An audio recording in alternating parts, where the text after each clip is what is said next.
Can you hear me clearly at the back? I think the first thing I want to say is just how pleased I am to be here in Mumbai, and I'm very conscious of just how vibrant and rapidly growing the Indian economy is. I'm probably the last person to be talking about valuation regulation in India. I know what I know about it can be written on probably a grain of rice.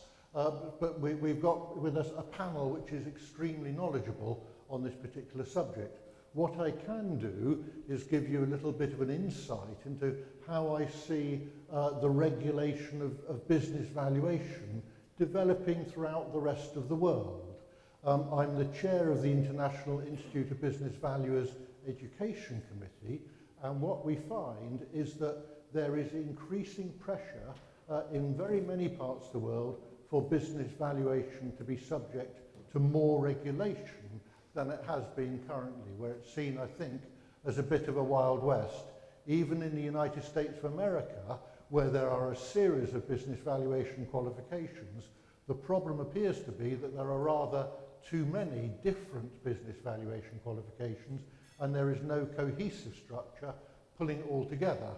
In the UK and in many other countries, there is a lack of a formal business valuation qualification, and certainly in the UK, it is still the situation that if you're a chartered accountant, it's implicitly assumed that you'll know how to do a business valuation. And of course, the reality, as we all know when we see some of these valuation reports coming out, is very different to that. There are certain countries, notably Saudi Arabia and certain other countries, where they have made by state decree the requirement for all business valuation to be undertaken by qualified individuals. And we at the Institute of International Business Valuers, we're actually working very closely with them in terms of providing training to them.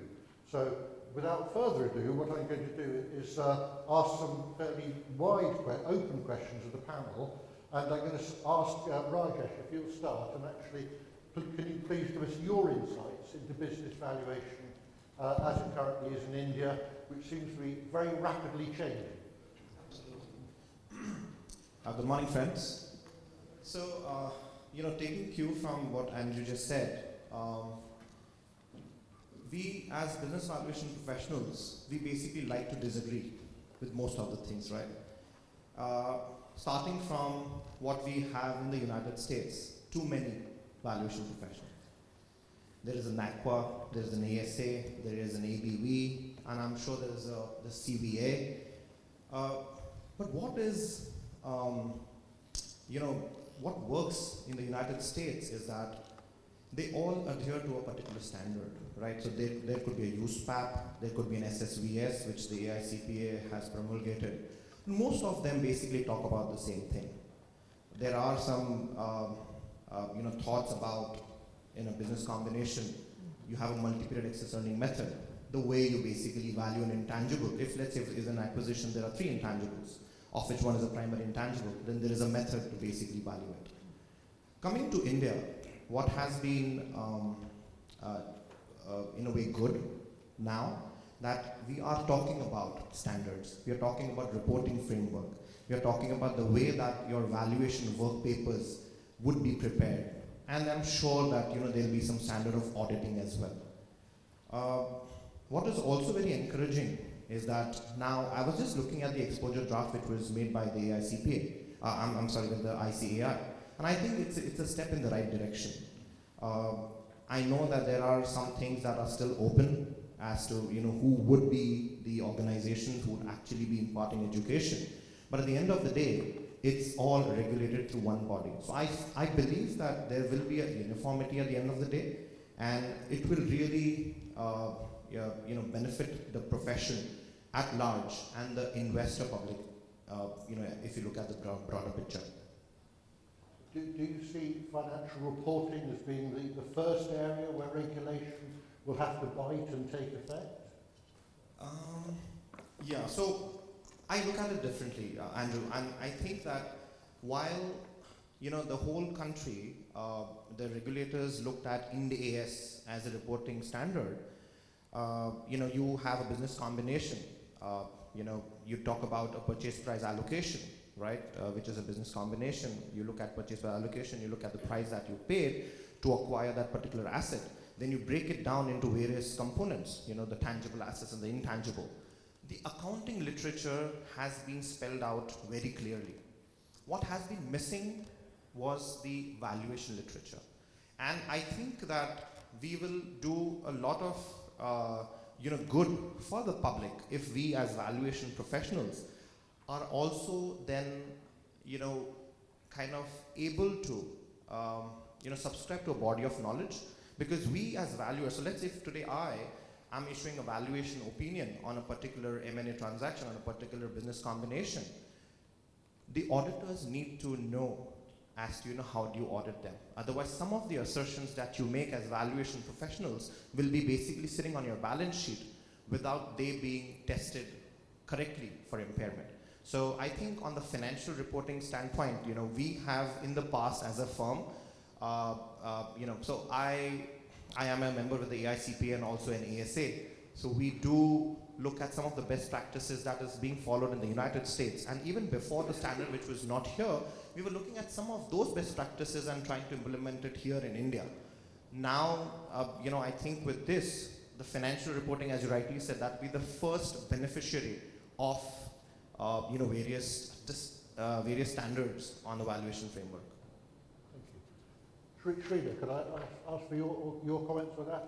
I'm very conscious that in the United States of America, the Securities and Exchange Commission is increasingly troubled by the quality, or rather the lack of quality, of some of the valuation work that is undertaken for listed companies in that country.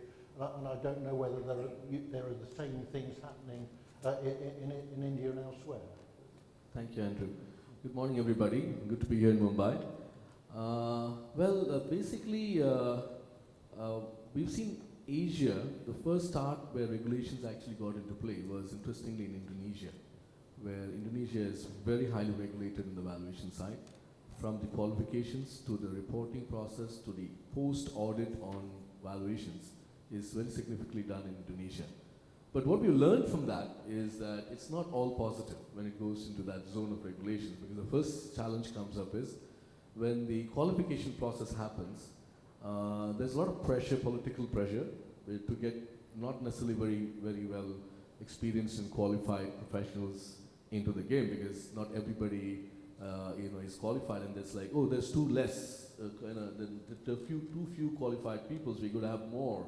So there's a pressure to get quantity in rather than quality in. So that becomes one hurdle that ends up. Second, what happens subsequently is when we go into practicing these standards, to be in the day-to-day valuation work, you end up having a situation where transactions, which fundamentally valuations cannot be homogeneous, because there is such a wide variety of variables that come into play to do a valuation that you cannot really homogenize valuations other than asset valuations. Because asset valuations are quite straightforward to a certain extent. But the business valuations, and as mentioned earlier, the intangible asset valuations, etc., one intangible asset valuation versus the other, even though it may be the same intangible type of asset in a different company, would be a completely different variable and approach. So this doesn't get captured effectively in the standards and the process of reporting, which is expected by the institutions or the regulators. And even worse is the post-audit, because after everything is done, there's a required audit every year by the ministry or etc. And they may not be as qualified or as experienced to understand what has been put in play. Now, of course, similarly, when we went into Singapore, we advised Singapore not to take that same stance, because Singapore was also very eager to go into regulating the entire thing. And they said it's not necessarily the best answer. So the answer would be rather to make sure that the qualifications of the individuals are given more weight rather than the regulation part of it. Because what happens when you put it in regulation, most people don't understand, is it becomes law. And if you don't follow it, you are actually breaking the law. So you could be like not sued for misunderstanding the subject, you will be sued for breaking the law. that becomes a very complex scenario. So in Singapore, finally, they kind of got into a reason and said, okay, we're not regulated, and we'll put a qualification. That's why they have something called a Certified Value Appraisal Program. And it's an 18-month program, quite aggressive to get through that. And we want to make sure that the quality of the people who are doing the valuations is very much up to the mark, and hoping to kind of solve these issues that come around with the qualified people on the ground. But nevertheless, even Singapore has had a defect in the process in the start, because they got about 150 of them grandfathered at CVAs, right? Now, in fact, what happened recently was when we had a litigation case in Singapore, and we were in the court, and there were these two valuers, myself and the other guy, and the other guy is a CVA, qualified from the grandfathering process, but what was done in the output was so mediocre. They didn't follow the standards, they didn't follow the basic requirements on how you do valuations for intangibles, etc., and it was quite embarrassing. So, okay, they've got something in play, but it's not yet, very well. So I think now for India, I think that should all become, processes that we can learn from, and not do the same fall in the same pitfalls. Yeah. And that's going to be, the way we could go forward. But having said all that, I think in conclusion, what will happen is there's going to be a continuous debate, because valuations is not like an audit. Audit where we've got straightforward procedures to follow, and the results between one auditor and the other should not be significantly different.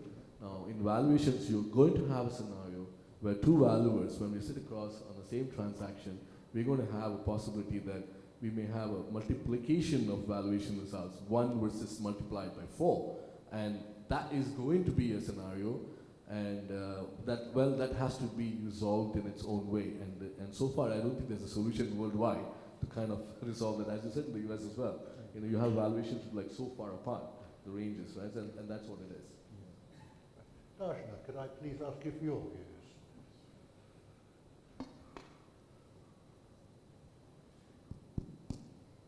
Thank you. So, first of all, I do agree that no two valuers would come to the same number.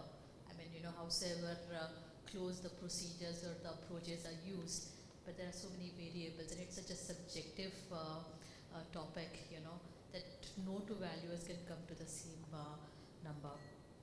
And there would be a variety of numbers, basically. Keeping that aside, with respect to India, so I've seen this profession for more than 25 years now, and I've seen valuation profession developing over the period. I would say somewhere in 90s, the profession was very I would say people would, the chartered accountants would do valuation basis, the normal 2 to 3 methods which were prescribed under the erstwhile controller of capital issue. And those methods were prevalent till the time slowly, the Western influence sort of, became prominent. There was more globalization, and people started using discounted cash flow and other sort of, business valuation approaches in India. As we stand today, it's definitely much more mature industry for India, and it's a welcome, I would say, step by the government and by the Ministry of Company Affairs to come up with the standards, to standardize the entire valuation practice per se. As you said, that there is no one way to sort of check whether the valuers are falling in line, they are using the right approaches, the right methods. While we understand that business valuation per se is very subjective, there are too many variables around, but if there are standards which are laid out, then the differences can be reduced. At least you are aware that the procedures and the standards which are followed are in line, and there is some basis to sort of audit it also. So even if I take the cue from the Rajesh and Sridhar about the audit part, even when we do audit reviews, we come up with so many different types of valuation reports, and to actually do an audit review is it's a challenge because there is no one right or wrong method, and there is no one right or wrong procedure or standard. So, standardization of valuation procedures and profession per se is sort of going to be very helpful. Is what I'm hearing. Shrenik, can I ask you, do you welcome valuation? Do you think do you welcome regulation? Do you think regulation is going to have a positive impact on the business valuation industry in India? So, I don't do valuations, first of all, to the audience. I'm basically an India's advisor and I am auditor. So I'll talk from that perspective. Yes, please. So and I'll give some background and then probably answer your question. When we face valuations, we see clients, saying, why do we need a valuation? That's the first question. Okay. Whereas when we look at the new accounting standards, every standard has a touch on valuation. So definitely business valuation will be in addition, but as you talked about financial reporting, every standard you touched on, you will somewhere need a valuation. So it's definitely a need which is prevalent in India now. Now when you come to doing the valuation, it starts with, I can do it and I can give it to you, that's the client. Why do you need to go to an external valuer? When you go, if you want an external valuer, I'll get you a valuation report. Now, India being India, you have one person valuer to one of the best firms valuing, same thing. The most complex thing as well. So that becomes the second challenge.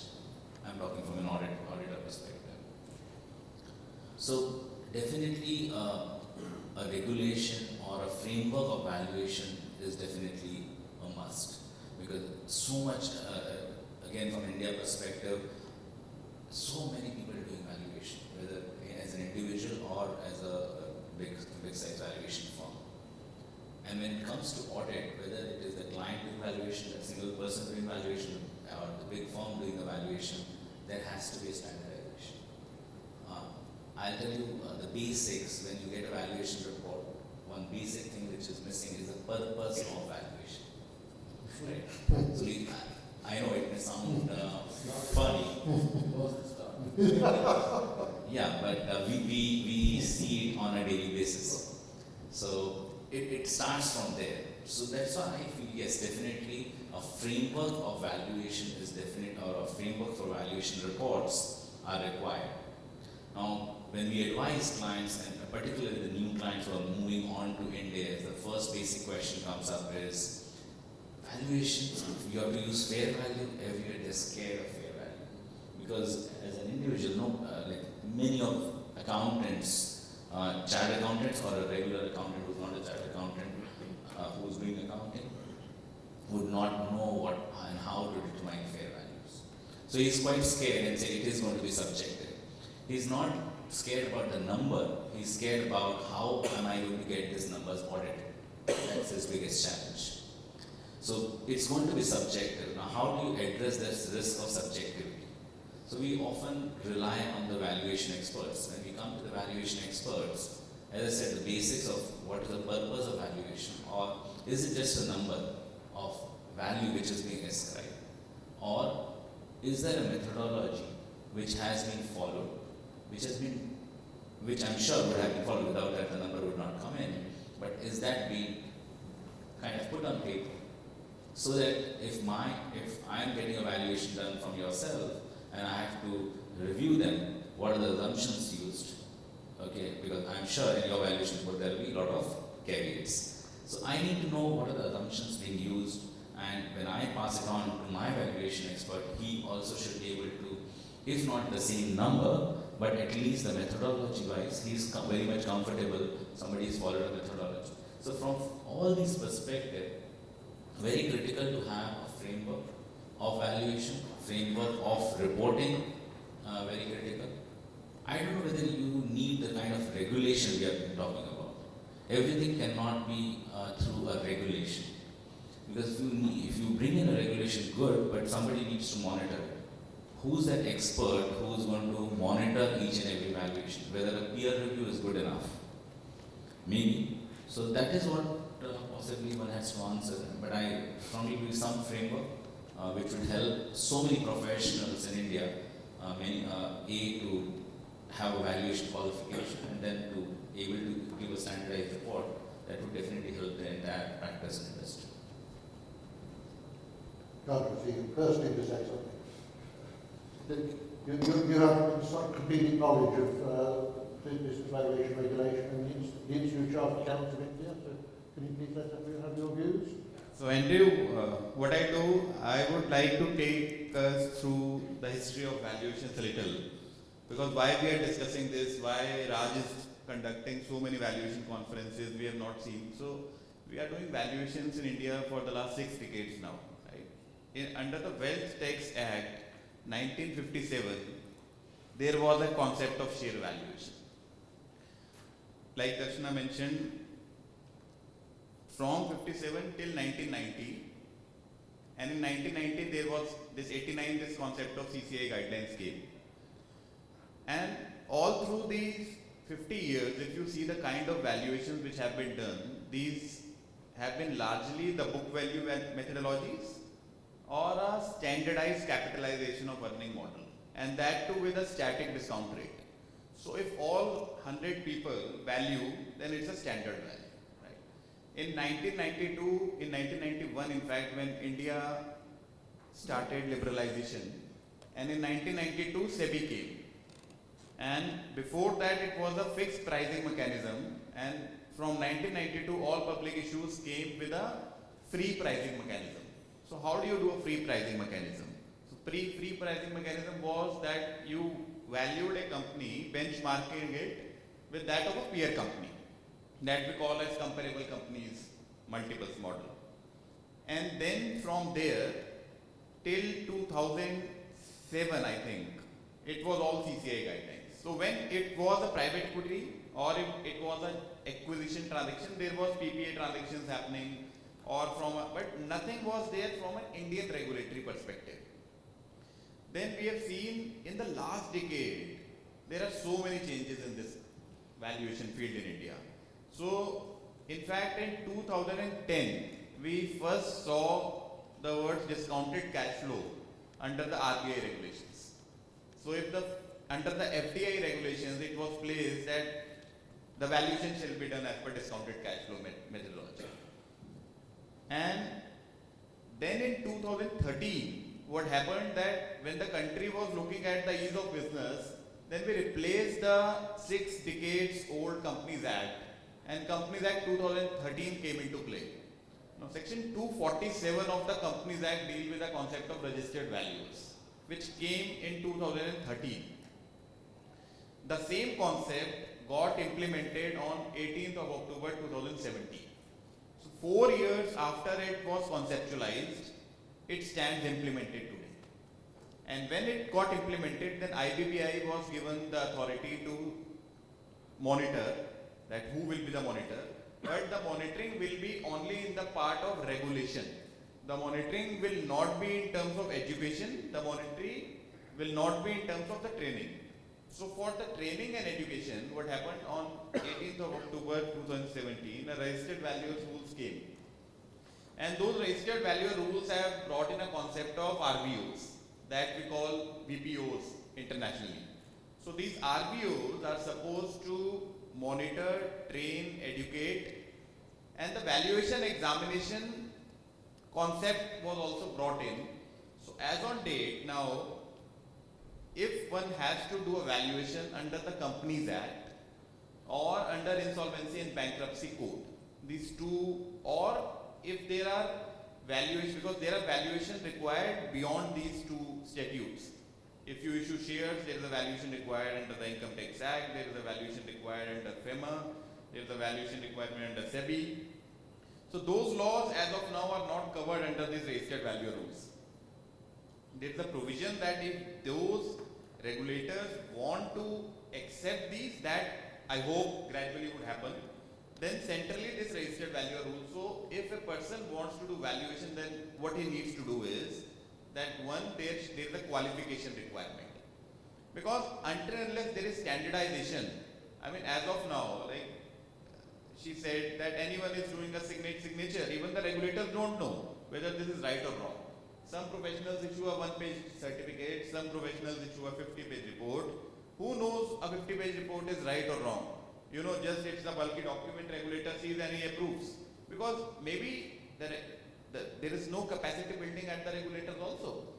So what is happening, standardization is taking place, and standardization is certainly a very good step, because without standardization we cannot reach at a consensus. Regulator is not trying to do everything on its own, and regulator is bringing on board the RVOs. So RVOs are free to educate, and if they want, they can tie up with other people like IIBB is there, they are doing a wonderful job globally in the education. They can certainly tie up with RVOs. So it's the call of the RVO whether they want to do or they want to take help of the other people. But if you want to do valuation, you need to have a qualification, which as of now for financial asset is a chartered accountant, company secretary, cost accountant, or an MBA institute, MBA finance person. Then you need to have an educational course. So IBBI has prescribed a 50 hours educational course to be for everyone. So if I am having 20 years of experience, it doesn't matter. I need to be qualified. Yes, I am qualified. I am a chartered accountant with minimum 3 or 5 years of experience. Still, I have to do that educational course for 50 hours, and that's not an online course, that's a classroom course. Plus, I need to clear an examination conducted by the IBBI.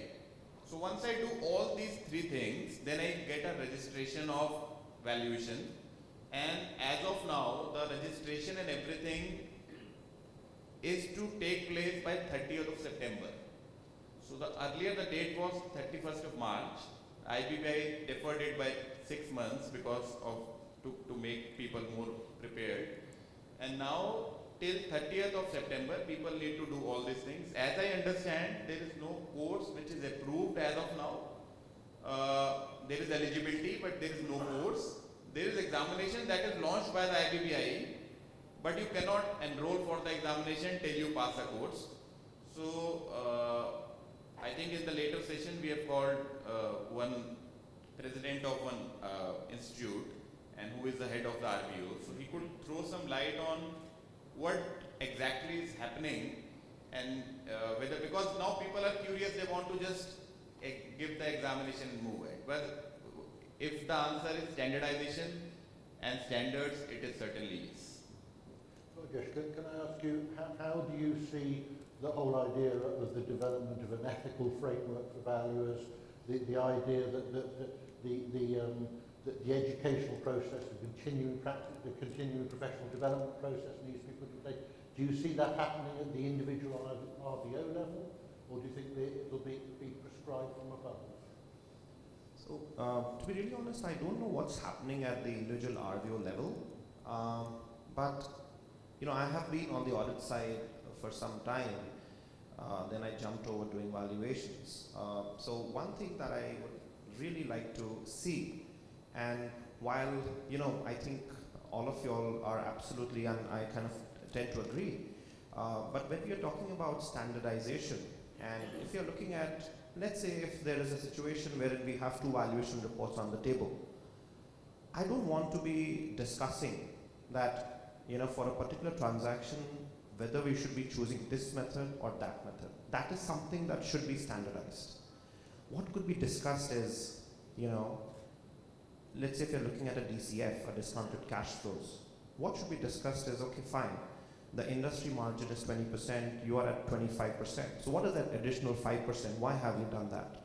The long-term growth rate, you know, you are in India, around about 6 to 7%. Why have you taken a USD growth rate, long-term growth rate, if your forecast is being prepared in INR? So I think these are the things that needs to be addressed. And at the end of the day, if you're all coming from a same body of knowledge, that's where, you know, these discrepancies in valuation will not be there. We don't want to a situation wherein, you know, you've basically looked at, you know, 2 valuation reports and somebody says use a relief from royalty, and somebody says use a multi-period excess earning method, that is something that you don't want to do. So I think standardization is good.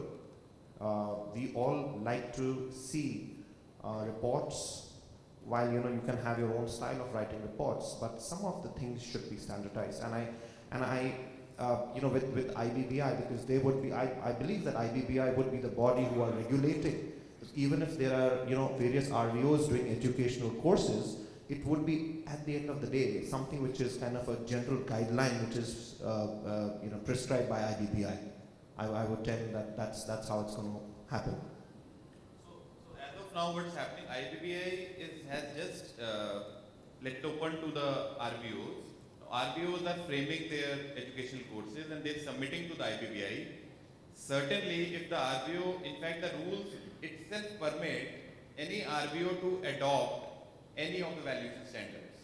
And if no RVO adopts any valuation standard, then you can follow international valuation standard. So I have framed a situation wherein all RVOs come out with their own valuation standards, because that shouldn't happen. For a same asset class, so if you read the exposure draft which is issued by the ICAI, it's issued very recently on 22nd of April, and the last date of comments is 12th of May. So it writes in the preamble that we will recommend the IBBI and we would recommend the other RVOs to adopt this standard. And ideally there should be a consensus in the standard, because you can't have multiple standards. And Rajesh, there can only be standardization in terms of principles. There cannot be standardization that there is a 5% margin, otherwise, we are not required. Sridhar, you've obviously seen regulation brought in Indonesia in a way that you think is wrong. What lessons can you learn from the Indonesian experience so that they're not repeated in India? I think the fundamental thing that everybody was trying to do was what was mentioned by Rajesh earlier, but trying to come down to regulating it to the point of determining margins that should be accepted. And for example, they say if there's a material transaction, the transaction value should not exceed an X percentage from the valuation that has been brought out. Now that's kind of ridiculous, right? Because a valuation is a valuation. And you say, so we had a scenario where a company's valuation was, let's say, $100 million, and they were divesting the company's shares to a private company, and they were able to get a bid for $130 million. And the regulator says that's not allowed. And we said, hey, why is that? Because the standards say you're allowed to only sell it at 7% out of the valuation range. So those kind of things you get into a pickle when you start getting to that kind of detailing it out. So because there's no way you can really bring it down to that details. But at the same time, yes, we all agree there's some standardization needed. Like we don't need to come to a situation where the purpose of valuation is not mentioned. What standard of value are you valuing is not clear. Yes, and what methodology to be used should be basically connected. We should not all have different methodologies for the same. Okay, those kind of things, yes. But the experience indicates that there's a tendency from the regulators to go for over-regulating. They want to kind of close down all avenues and all doors. And as a result, what happens is it's more confusion rather than more clarity. Yes, I guess that's probably the lesson that one can learn and not get into that. If I could just add, there's also a twist when we look at valuations for financial reporting purposes, right? There are assumptions when we say that valuations, which is fair value, you have to have a market participant assumption. In a way, that is saying that, hey, you know what, the price that you've paid, the synergies for a particular deal, in a way should be parked in goodwill, because then your intangibles or various assets that you would have acquired, you have to use a market participant assumption. So even if you are, let's say, a market participant, let's say peer group comparable, there are 5 companies and we say that these are market participants, in a way they are saying that, okay, fine, for that particular intangible, this is what you would need to do. And your synergies, which is not available to a particular market participant, would probably be parked in goodwill. So in a way there is a standardization, even the way that the accounting standard talks about purchase price allocation. But I think looking at it on a particular standpoint, which is other than financial reporting, if you look at IBBI, and I don't know if everybody adopts the IBBI framework. I only think that that's how it's going to pan out, and we're still yet to see what the institute is doing. But on my discussions with iiShrenik, believe that they're kind of having a separate body because IBBI is not currently letting the Institute of Chartered Accountants of India register as ICEI. So yeah. There are other important governmental bodies. Right? We talked before about the idea of valuation for tax purposes. Do you see the tax authorities as actually having sufficient valuation skills themselves? Because if they don't have sufficient valuation skills, the easy answer is just to say no without really engaging. The answer is no. They do not. But yes, but recently a couple of transactions, they did ask us really good questions when it came to a transfer pricing stance that we have taken. So I would say that I think they are improving, but generally speaking, we've never seen any challenges to our valuation report. Probably might be that we are just correct, but I would want to see, because we do issue reports which looked at by the HMRC as well, and we do get a lot of questions for various assumptions that we've taken, even with the IRS and the CRA as well. But I think it will change. As and when everybody speaks about valuation standards and so on and so forth, I would say that it will definitely change. So I would just like to add to the regulators' point. See, the regulators in India are changing very, very fast. They may not know whether this is right or wrong, but they can always ask you questions. And that is what is happening day in, day out. The income tax department is sending notices. I mean, we have received many, because we are doing many valuations. So they send you details that you confirm whether you have seen this or whether you have seen this, and what are the documentary evidence the company gives you, and you are duty bound to give them documents. You may not be, they may not, you should not debate with them too much technically, but at a macro level, if you have not considered, suppose an earning approach, and it's a going concern business, then you don't have an answer to that. So one can settle. And just if you go, when the transfer pricing regulations were implemented in India, then all the TPOs were sent abroad and they were given training.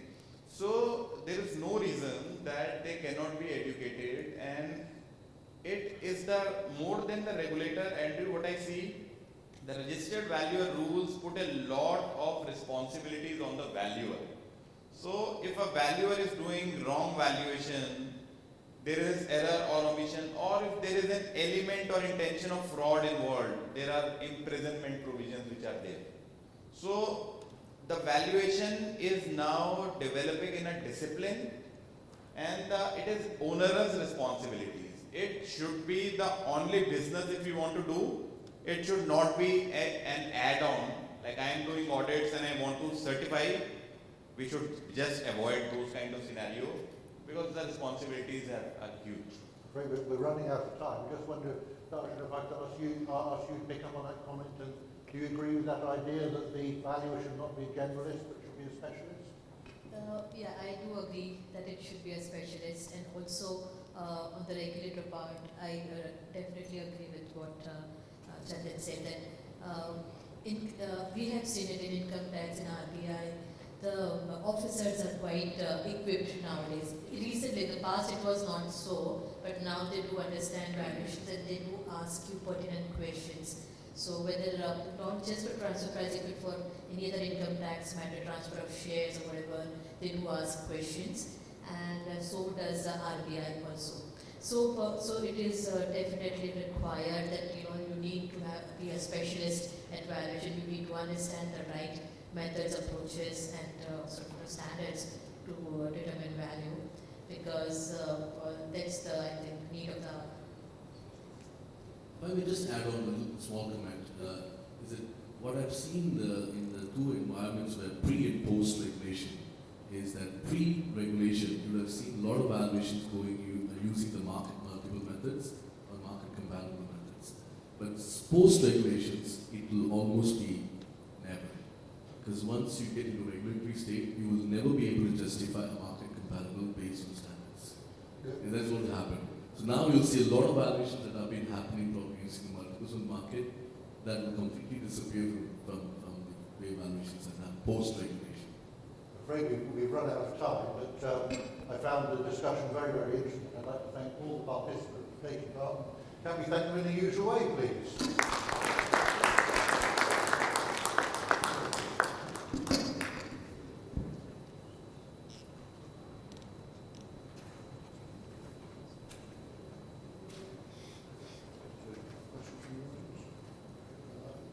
The audience.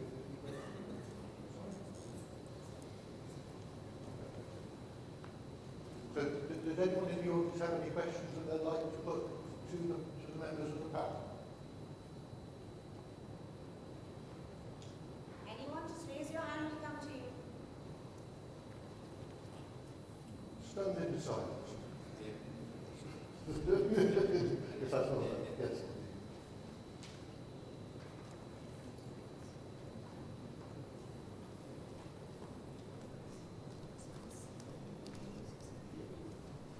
My name is Mohit Mehta. I'm an asset valuer and Section 34 AB registered valuer. My question to maybe to Darshana and Mr. Chander, as you given the history of valuation, Section 34 AB registered valuer under Wealth Tax Act. So, Wealth Tax Act prevents the body corporate and company not to do valuation. The body corporate and companies are restricted to do the valuation. So what is the CCI guideline? Does it allow a company and body corporate to do valuation? Section 34AC of Wealth Tax Act, which is prevalent in India since 1957. It restricts any company, private limited company, LLP or body corporate to do valuation of assets or shares in India. So how does CCI guideline allow all these companies to act as a valuer in India? We are discussing on the IBBI regulations, and IBBI, there is a section 247 in the Companies Act. Companies Act is a different law that's passed under the Act of Parliament, and under that there are the regulations. So we are not discussing on the Wealth Tax Act, and neither we, I would like to. My question is different. My question is, before 18th October 2017, Section 247 rule implemented. Before that, we were doing valuation, isn't it? Right. So that is restricted in India. So how this valuation is happening, when laws prohibit this not to do? No, I think that we can take it offline. It's not connected to the system. With this, we conclude this session. So I want to thank Moderator and all our panelists, speaker for sharing your expertise in this session. Now I request all of you to please join in for a group picture, as well as Moderator. Let's give them a big hand.